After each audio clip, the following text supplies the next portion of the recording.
खींच के बाहर सरोवर था, सरोवर में फेंक दिया। जैसे ही सरोवर में फेंका वो राजकन्या वहीं मूर्छित होके गिर पड़ी।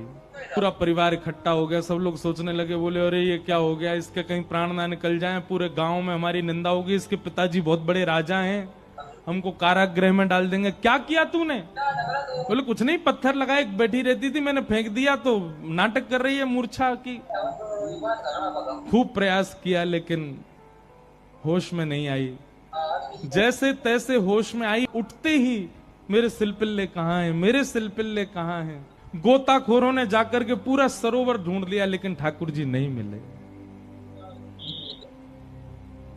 अंत तो गत्वा वही सरोवर के किनारे हट गई और रुदन करते हुए बोली, हे मेरे सिलपिल्ले नाथ, यदि मैंने वास्तव में बाल्यकाल से आपको अपना प्रियतम मान करके भेजा हो, आपकी निष्ठा से सेवा की हो, तो आप कृपा करके मेरे पास आ जाना।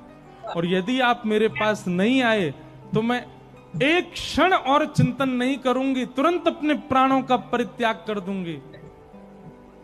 उसका पूरा परिवार खड़े होकर के देख रहा था। जैसे ही उसने कहा कि हे नाथ, यदि आप नहीं आए तो मैं प्राण त्याग दूंगी, ये बात कहते ही हाँ नाथ, हाँ नाथ, हाँ नाथ करुण क्रंदन करने लगी।